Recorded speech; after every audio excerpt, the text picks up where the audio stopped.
ಕುಮಟಾದ Konkan education ಟ್ರಸ್ಟ್ನ ಸಿವಿಎಸ್ಕೆ ಪ್ರೌಢಶಾಲೆಯ 2024-25ನೇ ಸಾಲಿನ ಶಾಲಾ ಸಂಸತ್ತನ್ನ ಕುಮಟಾ ಡಯಟ್ನ ಹಿರಿಯ ಉಪನ್ಯಾಸಕ ಜಿಎಸ್ ಭಟ್ ಉದ್ಘಾಟಿಸಿದ್ದಾರೆ. ಕಾರ್ಯಕ್ರಮ ಉದ್ಘಾಟಿಸಿ ಮಾತನಾಡಿದ ಜಿಎಸ್ ಭಟ್ ಅವರು, ಭಾರತ ಜಗತ್ತಿನಲ್ಲಿ ವಿಶಾಲವಾದ ಪ್ರಜಾಪ್ರಭುತ್ವವನ್ನು ಹೊಂದಿರುವ ಏಕೈಕ ರಾಷ್ಟ್ರವಾಗಿದೆ. ಪ್ರಜಾಪ್ರಭುತ್ವ ವ್ಯವಸ್ಥೆ ಇರುವ ನಮ್ಮ ದೇಶದ ಸಂಸತ್ ಒಂದು ಪ್ರಮುಖವಾದ ಅಂಗ. ಸಂಸತ್ ಎನ್ನುವುದು ಒಂದು ದೇಶದ ಹೃದಯ ಭಾಗವೇ ಆಗಿರುತ್ತದೆ. ಇಲ್ಲಿ ಸ್ವೀಕರಿಸುವ ನಿರ್ಣಯಗಳು, ಆಡಳಿತ ಸೂತ್ರಗಳು ಹಾಗೂ ಶಾಸನಗಳು ಮತ್ತು ನಮ್ಮ ದೇಶವನ್ನು ಪ್ರಗತಿ ಪಥಕ್ಕೆ ಕೊಂಡೊಯ್ಯುವಲ್ಲಿ ಮಹತ್ತರ ಪಾತ್ರ ವಹಿಸುತ್ತವೆ. ಹೀಗಾಗಿ ಸಂವಿಧಾನವನ್ನು ನಾವೆಲ್ಲರೂ ಗೌರವಿಸಬೇಕು ಎಂದು ಹೇಳಿದರು.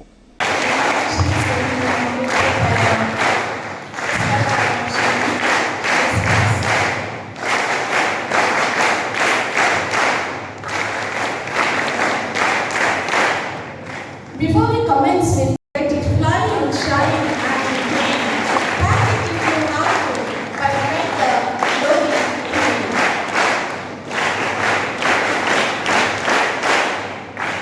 Yes, sir.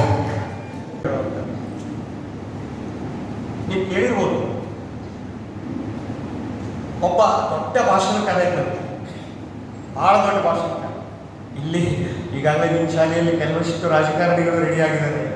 ಮುಂದೆ ಆಗುವಂಥ ಪೊಲಿಟಿಷಿಯನ್ಸ್ ಅವರು ಕೂಡ ಮುಂದೆ ಒಳ್ಳೆಯ ಭಾಷಣಕಾರ, ತುಂಬ ಒಳ್ಳೆಯ ಭಾಷಣ ಮಾಡ್ತಾ ಇದ್ದಾರೆ. ಅವರ ಭಾಷಣ ಹೆಂಗಿತ್ತಂತಂದರೆ ಬಹಳ ವ್ಯಾಲ್ಯೂಬಲ್ ಇರ್ತಿತ್ತು, ಆದರೆ ಬರೋದೇ ಕಡಿಮೆ ಅವರ ಭಾಷಣಕ್ಕೆ. ಆದರೆ ಒಂದು ಊರಿನ ಜನ ಏನು ಮಾಡಿದ್ರು ಅಂತಂದ್ರೆ ಒಂಚೂರು ಒಗ್ಗಟ್ಟು ಹಾಕೊಂಡು ಒಂದು ಪ್ಲ್ಯಾನ್ ಮಾಡಿದ್ರು. ನಾವು ಏನು ಮಾಡಬೇಕು ಅಂತಂದರೆ ಆ ಭಾಷಣಕಾರರನ್ನ ಕರ್ಕೊಂಡು ಬಂದು ಅವ್ರ ಹತ್ರ ಭಾಷಣ ಮಾಡಿಸ್ಬೇಕು. ಅವ್ರ ಮನೆಗೆ ಹೋಗಿ ಅವ್ರ ಕೈಕಾಲಿಗೆ ಬಿದ್ದು, ಇಲ್ಲ ನೀವು ಬರಲೇಬೇಕು, ನೀವು ನಮ್ಮ ಊರಿಗೆ ಬಂದು ಭಾಷಣ ಮಾಡಲೇಬೇಕು, ಆಯಿತಾ ಆಯ್ತು ಅಂತೂ ಒಪ್ಪಿಸಿ ಆಯಿತು. ತುಂಬ ಹರಸಾಹಸ ಮಾಡಿ ಬಂದರು. ಆ ದಿನ ಒಂಥರ ಈ ಥರತ್ತೆ ಒಂದು ಸ್ಟೇಜೆಲ್ಲ ರೆಡಿ ಆಯಿತು, ಇದೇ ರೀತಿಯಲ್ಲಿ ಎಲ್ಲ ವ್ಯವಸ್ಥೆ ಆಯಿತು. ಬಂದು ಭಾಷಣ ನಿಮ್ಗೆ ಗೊತ್ತುಂಟಲ್ಲ, ದೊಡ್ಡ ಸಂವಿಧಾನ ನಮ್ಮ ವ್ಯವಸ್ಥೆಯನ್ನು, ಆಡಳಿತವನ್ನು ಸುಗಮವಾಗಿ ನಡೆಸಿಕೊಂಡು ಹೋಗಲು ಇರುವಂಥದ್ದು. ಅದನ್ನು ನಾವು ಗೌರವಿಸಬೇಕು ಎಂದು ಅದರ ಕುರಿತು ವಿವರಿಸಿದರು. ಅಲ್ಲದೆ ಒಬ್ಬ ನಾಯಕ ಹೇಗಿರಬೇಕು ಎಂದು ಹಲವು ಉದಾಹರಣೆ ಕಥೆಗಳ ಮೂಲಕ ವಿದ್ಯಾರ್ಥಿಗಳಿಗೆ ಮನದಟ್ಟು ಮಾಡಿದರು. ಯೋಚನೆ ಹಾಗೂ ಯೋಜನೆ ಜೀವನಕ್ಕೆ ಹೊಸ ಭಾಷ್ಯವನ್ನೇ ಬರೆಯುತ್ತದೆ ಎಂದು ವಿವರಿಸಿದ ಅವರು ಸಿವಿಎಸ್ಕೆ ಶಾಲೆಯವರ ಕಾರ್ಯದ ಕುರಿತಾಗಿ ಮೆಚ್ಚುಗೆ ವ್ಯಕ್ತಪಡಿಸಿದರು. ಕಲಾ ಶಿಕ್ಷಕ ರಾಮನಾಥ್ ನಿರ್ಮಿಸಿದ ಪಾರ್ಲಿಮೆಂಟಿನ ಮಾದರಿಯ ಎದುರಿನಲ್ಲಿ ನಿಂತು ವಿದ್ಯಾರ್ಥಿಗಳು ಪ್ರಮಾಣ ವಚನ ಸ್ವೀಕರಿಸಿದ್ದು ವಿಶೇಷವಾಗಿತ್ತು. ಶಾಲಾ ಸಂಸತ್ತಿನ ಪ್ರಧಾನ ಕಾರ್ಯದರ್ಶಿ ಕೃತಿಕಾ ಭಟ್ ಮಾತನಾಡಿ, ಶಾಲೆಯ ಶಿಸ್ತು ಹಾಗೂ ಘನತೆಯನ್ನು ಕಾಪಾಡುತ್ತೇನೆ ಎಂದು ಆಶ್ವಾಸನೆ ಇತ್ತಳು.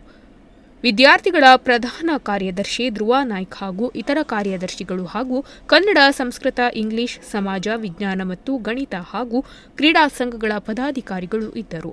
ಈ ಎಲ್ಲ ಸಂಘಗಳನ್ನು ವಿನೂತನವಾಗಿ ಉದ್ಘಾಟಿಸಲಾಯಿತು.